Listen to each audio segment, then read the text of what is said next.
کہ بیٹا نماز قائم کرو، کون کہہ رہا ہے؟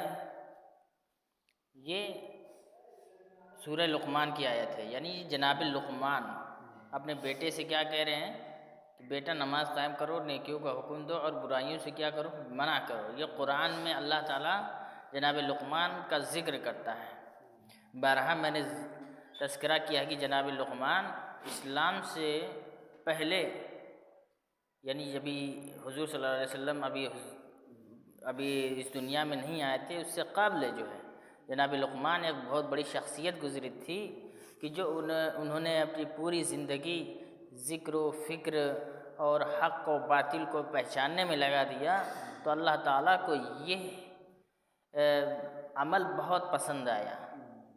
پھر یہ اتنا پسند آیا کہ اللہ تعالیٰ نے ان کے نام کا ایک سورہ نازل کر دیا، جناب سورہ لقمان۔ اب کیسے کیسے سفر کرنا ہے، کیسے کیسے ایک دوسرے کے ساتھ بیٹھنا ہے، اب کیسے کیسے ایک دوسرے کے گھر جاتے ہیں تو کیسے پیش آنا ہے، یہ سب ساری چیزیں ایک ایک لمحہ اور ایک وقت کے ساتھ ساتھ کیسے کیسے اپنے بچوں کو وصیت دینا، یہ سب ساری چیزیں، اور کبھی کبھی پوری رات لمحہ اور فکر میں گزار دیتے تھے۔ تو یہ اللہ تعالیٰ کو بہت پسند آیا کہ ایک عالم دنیا میں ایک ہی شخصیت ہے جو اللہ کی تخلیق کے بارے میں اتنا سوچتا ہے، غور و فکر کرتا ہے اور اپنے بیٹے کو حکم دیتا ہے اور لوگوں کو بھی حکم دیتا ہے، یہ اللہ تعالیٰ کو بہت پسند آیا۔ حالانکہ بہت سارے ایسے نیک بندے تھے، لیکن وہ کیا کرتے تھے؟ سکھاتے نہیں تھے، بس عمل کرتے تھے۔ جو کچھ ان کو معلوم ہو جاتا تھا وہ عمل کرتے تھے۔ عمل کرنا معیار نہیں ہے، عمل کے ساتھ ساتھ ہمیں سکھانا، دوسروں تک پہنچانا، اپنا علم دوسروں تک ٹرانسفر کرنا، یہ معیار ہے۔ حالانکہ علم جاننا بڑا آسان ہے، لیکن علم کو جان کر اس کو دوسروں تک پہنچانا بڑا مشکل ہے۔ تو اس لیے جتنا ہم مثلا جان جائیں اور حاصل کچھ کر لیں تو ہمارا فرض یہ بنتا ہے کہ دوسروں کو سکھائیں اور دوسروں تک پہنچائیں۔ اسی طریقے سے یہ عمل لقمان خود عمل نہیں کرتے تھے، بلکہ اپنے بیٹوں کو اور اپنے رشتہ داروں کو اور اپنے جتنے بھی قریے تھے ان سب کو سکھاتے تھے اور تفکر، غور و فکر کرنے کا طریقہ سکھاتے تھے۔ وَلْتَكُنْ مِنْكُمْ أُمَّةٌ يَدْعُونَ إِلَى الْخَبِيرِ وَيَأْمُرُونَ بِالْمَعْرُوفِ وَيَنْهُونَ عَنِ الْمُنْكَرِ وَأُولَئِكَ هُمُ الْمُفْلِحُونَ، اور تم میں سے ایک گروہ کو ایسا ہونا چاہیے جو خیر کی دعوت دے۔ کیا ہے؟ تم میں سے، یعنی کہ ایک امتی، یعنی رسول اللہ کے امتی میں سے، امت میں سے ایک ایسے چند نفر کو ایسے ہونا چاہیے کہ وہ خیر کی دعوت دے، نیکیوں کا حکم دے، برائیوں سے منع کرے، اور یہی لوگ کیا ہیں؟ نجات یافتہ ہیں۔ جو دوسروں کو برائیوں سے روکے گا وہ کیا ہو جائے گا؟ نجات یافتہ ہو جائے گا، یعنی اللہ کے نزدیک سب سے اعلیٰ ترین انسان، اعلیٰ سب سے افضل ترین انسان، کامیاب انسان مانا جائے گا۔ اب برائی، اور یہی لوگ نجات یافتہ ہیں۔ نیکی کی طرف بلانا رسول کے خاص صفت تھی۔ الذین یتبعون الرسول النبی الامی الذی یجدونہ مکتوبا عندہم فی التوراۃ والانجیل یأمرہم بالمعروف وینہاہم عن المنکر، جو لوگ رسول نبی امی کا اتباع کرتے ہیں، جس کا ذکر اپنے پاس توریت اور انجیل میں لکھا ہوا پاتے ہیں کہ وہ نیکیوں کا حکم دیتا ہے اور برائیوں سے روکتا ہے۔ یہ کیا ہے؟ جو لوگ رسول نبی کی اتباع کرتے ہیں، جس کا ذکر اپنے پاس توریت اور انجیل میں جو لکھا ہوا پاتے ہیں، وہ نیکیوں کا حکم دیتے ہیں اور برائیوں سے وہ روکتا ہے۔ والمؤمنون والمؤمنات بعضهم اولیاء بعض یأمرون بالمعروف وینہون عن المنکر، مومن مرد اور مومن عورتیں آپس میں سب ایک دوسرے کے ولی اور مددگار ہیں۔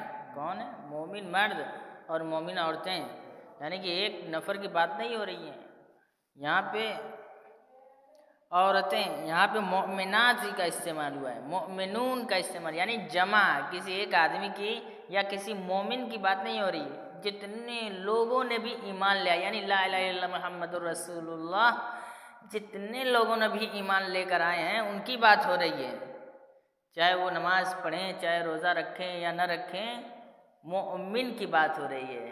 یعنی کہ والمؤمنون والمؤمنات بعضهم اولیاء بعض یامرون بالمعروف وینہون عن المنکر، مومن مرد اور مومن عورتیں آپس میں سب ایک دوسرے کے ولی اور مددگار ہیں، یہ سب ایک دوسرے کو نیکیوں کا حکم دیتے ہیں اور برائیوں سے روکتے ہیں۔ کیا ہے، مومن آپس میں اگر ایک دوسرے کو حکم نہیں دیتے، برائیوں سے نہیں روکتے، نیکیوں کا حکم نہیں دیتے، تو کیا یہ ہیں؟ مومن نہیں ہیں۔ یعنی کہ یہاں پہ کہنے کا مطلب کیا ہے، وہ مومن اور وہ مومنات ایک دوسرے کے مددگار ہیں، نیکی کا حکم دیتے ہیں، برائیوں سے منع کرتے ہیں، یہ مومنین اگر ایسا نہیں کرتے ہیں تو وہ مومن نہیں ہیں۔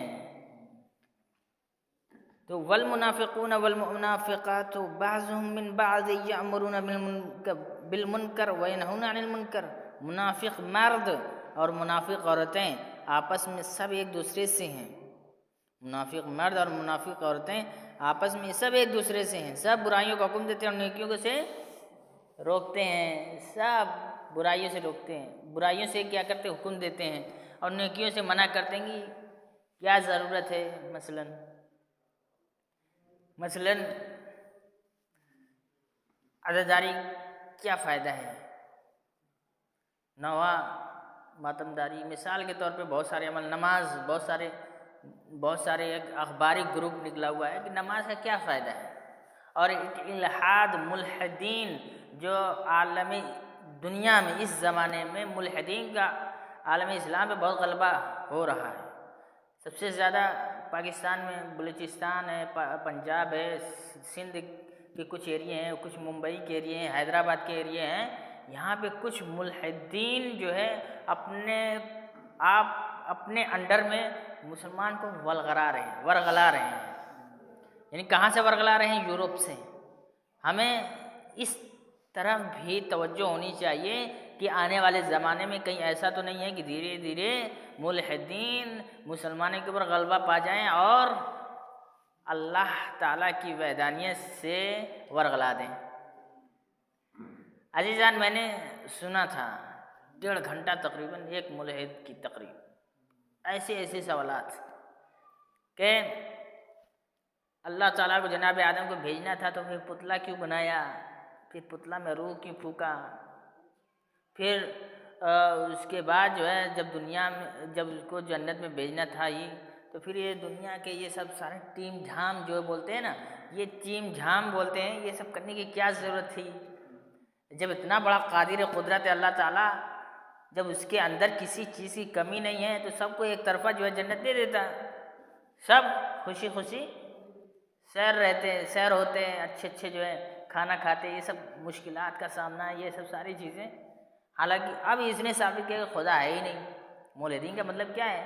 یہ دنیا کیا ہے؟ انرجی کہہ رہے کہ یہ انسان پہلے بندر تھا۔ کیا ہے؟ انسان بندر تھا، پھر یہ جو ہے ڈیولپمنٹ ہوا، جیسے موبائل پہلے کمپیوٹر تھا، کمپیوٹر بڑا سا جو ہے ہارڈ ویئر بھی ہوتا تھا، پھر الگ سے سافٹ ویئر کو الگ لایا جاتا تھا، پھر مشین کو الگ، تو اب پھر دھیرے دھیرے ڈیولپمنٹ ہوتے کیا ہو گیا؟ لیپ ٹاپ میں جو ہے بدل گیا۔ لیپ ٹاپ میں کیا ہے؟ اس میں ہارڈ ویئر بھی ہو گیا، سافٹ ویئر بھی ہو گیا، سب ایک، اور پھر جو ہے اسی لیپ ٹاپ کو ہارڈ ویئر کا پھر کیا دھیرے دھیرے چھوٹے سے موبائل میں کیپچر کر دیا، اب ڈیولپمنٹ ہو رہا ہے۔ تو سائنس کا جو کہنا ہے اسی طریقے سے انسان بھی ڈیولپمنٹ ہوا ہے، پہلے کچھ اور تھا، پھر بندر بنا، پھر بندر سے دھیرے دھیرے ڈیولپمنٹ ہوا، پھر انسان بن گیا، یہ ایک انرجی ہے۔ تو عزیزان، پھر اسلام نے بھی مڑ کر یہ جواب دیا کہ جس طریقے سے کمپیوٹر کا ڈیولپمنٹ کرنے والا کوئی سائنٹسٹ تھا، تبھی کمپیوٹر معرض وجود میں آیا۔ کیا ہے؟ پھر کمپیوٹر کے بعد پھر لیپ ٹاپ بنانے والا کوئی سائنٹسٹ رہا، یا کوئی سائنٹسٹ تھا تبھی تو آیا لیپ ٹاپ، یا کچھ ایسے سائنٹسٹ نے مل کر بنایا تبھی تو آیا۔ یعنی آپ کمپیوٹر کو انرجی بولتے ہیں، لیپ ٹاپ کو انرجی بولتے ہیں، موبائل کو انرجی بولتے ہیں، تو اس انرجی کو بنانے والا بھی تو ہے سائنس نے بنایا ہے تو سائنس کیا ہے؟ اس انرجی کو قائم کرنے والا ہے۔ تو اسی طریقے سے آپ کہہ رہے ہیں کہ اسی طریقے آٹومیٹک انرجی جو آ رہی ہے، تو عزیزان یہ انرجی کو کوئی بنانے والا موجود ہے تبھی تو یہ انرجی قائم ہو رہی ہے، وجود معرض وجود میں آ رہی ہے۔ تو یہ اسلام کا پلٹ کر جواب سائنسوں کو، ویگیانکوں کو پلٹ کر تماچا رہا۔ پھر اس کے بعد سے اس بحث پہ پھر گفتگو دوبارہ ہوتی رہتی ہے، لیکن اس طریقے سے نہیں ہوئی پھر دوبارہ۔ تو آج جو بہت زیادہ جو ہے خرچ کیے جا رہے ہیں، پیسے خرچ کیے جا رہے ہیں سب سے زیادہ پاکستان میں، دھیرے دھیرے جو ہے مسلمانوں کو جو پیسہ دے دے کر، عزیزان میں نے بھی 1.5 گھنٹہ، میں آتا ہوں 1.5 گھنٹہ میں نے بھی سنا، اب میں بھی بہک گیا۔ کیا ہے؟ 3 سے 4 دن تو نماز پڑھی نہیں، حالانکہ میں کہاں موجود تھا؟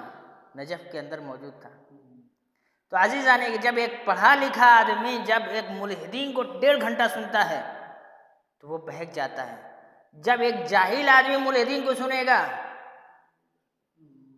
تو عزیزان یہ کام ہو رہا ہے، بہت تیزی سے کام ہو رہا ہے۔ ایسے ایسے سوالات جو آپ کے پاس کوئی جواب نہیں ہوگا عزیزان، ایسے ایسے سوالات میرے پاس بھی جواب نہیں تھے، لیکن جب میں نے دھیرے دھیرے کوشش کیا، پھر جوابات کو تلاشا، پھر ڈھونڈا، تو پھر مجھے احساس ہوا کہ یہ سب وسوسے ہیں۔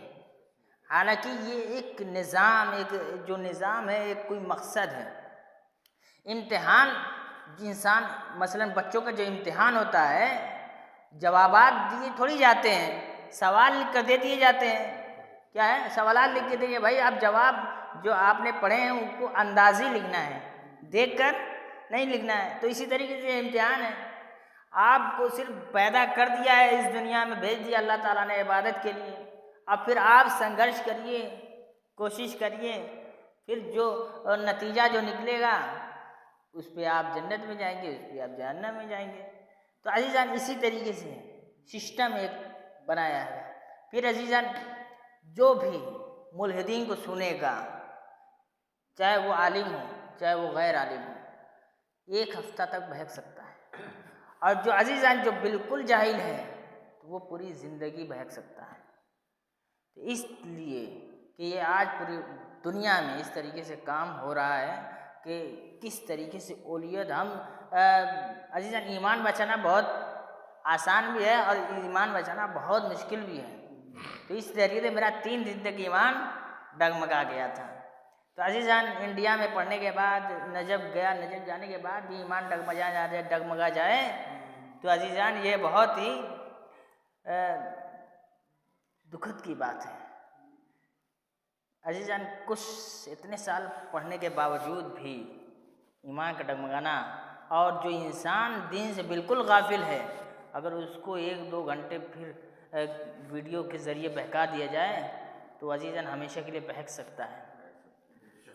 تو عزیزان اس لیے ہم اپنے بچوں کو ایجوکیشن، دینی تعلیم، اور جو بالکل جو کہتے ہیں نا کہ بس 10 تک، ہائی اسکول تک، انٹر تک پڑھ لے گا تو ہمارا بچہ جو ہے ایجوکیٹ ہو جائے گا، گریجویشن ہو جائے گا۔ عزیزان گریجویشن نہیں ہوگا، ابھی تو ہائی اسکول کرنے کے بعد ابھی ایجوکیشن میں داخل ہوا ہے، ابھی انٹر کرے گا، پھر BA کرے گا۔ تو عزیزان گریجویشن بنائیے، اپنے بچوں کو سکھائیے کہ اپنے ایمان کو کیسے مضبوط رکھنا ہے، چاہے وہ مدرسے میں ہو، چاہے اسکول میں ہو، چاہے کالج میں ہو، اپنے ایمان کو پکڑ کے رکھنا ہے۔ تو عزیزان ایمان بچانا بہت مشکل ہے، ایمان کو بچانا بھی بہت آسان ہے۔ تو اس لیے المنافقون والمنافقات بعضهم من بعض یأمرون بالمنکر وینہون عن المنکر معروف، منافق مرد اور منافق عورتیں آپس میں سب ایک دوسرے سے ہیں، سب برائیوں کا حکم دیتے ہیں اور نیکیوں سے روکتے ہیں۔ یہ ہو گیا۔ قال علی علیہ السلام الامر بالمعروف افضل اعمال الخلق، علی علیہ السلام نے فرمایا نیکی کا حکم دینا مخلوق کا افضل ترین عمل ہے۔ کہ نیکی کا حکم دینا اب مخلوق کا افضل ترین عمل ہے۔ بالمعروف من عمل امر بالمعروف شد ظہور المؤمنین، حضرت علیہ السلام نے فرمایا جو شخص معروف پر عمل کرتا ہے یا اس کا حکم دیتا ہے وہ مومنوں کی پشت کو مضبوط بناتا ہے۔ تو عزیزان وقت تمام ہو رہا ہے، تو میرا یہی کہنے کا مطلب یہ ہے کہ اللہ تعالیٰ نے حضور کے اوپر قرآن نازل کر دیا، اور جو قرآن میں جو نازل کی ہوئی باتیں ہیں، یا ایھا الذین آمنوا وعملوا الصالحات اقیموا الصلاۃ وآتوا الزکوٰۃ، یہ سب ساری چیزیں جو حکم دیا ہے، یہ حکم جو ہے کیا ہے؟ واجب ہے، اس کو انجام دینا اور پھر دوسرے کو عمل کرانا، نیک کام سکھانا، اچھے عمل سکھانا بھی یہ انسان کے اوپر واجب ہے، نہ کہ انسان خود عمل کرے دوسروں کو نہ سکھائے۔ یہ عزیزان درست نہیں ہے۔ جیسے جناب لقمان کی بات آ گئی تھی، جناب لقمان عمل کرتے تھے، دوسروں کو بھی سکھاتے تھے، یہی عمل اللہ تعالیٰ کو بہت پسند آ گیا، اس لیے ان کے نام کا ایک سورہ نازل کر دیا۔ تو اللہ تعالیٰ سے یہی دعا ہے کہ جتنے بھی گناہ صغیرہ گناہ کبیرہ ہمارے گناہوں کو معاف فرما، پروردگار محمد وآل محمد کا واسطہ ہے، جو بھی مریض ہیں اور جو بھی پریشان حال میں مبتلا ہیں ان کی پریشانیوں کو دور فرما، پروردگار جو بھی حضر اور سفر میں ہیں ان کی پریشانیوں کو دور فرما، پروردگار ہمارے علماء کا سایہ ہمارے اوپر باقی رکھ، پروردگار ہمارے امام کے ظہور میں تعجیل فرما اور ان کے اعمال و انصار میں شمار فرما، فتقبل منا انک انت السمیع العلیم۔ بسم اللہ الرحمن الرحیم، انا اعطیناک الکوثر فصل لربک وانحر ان شانئک هو الابتر۔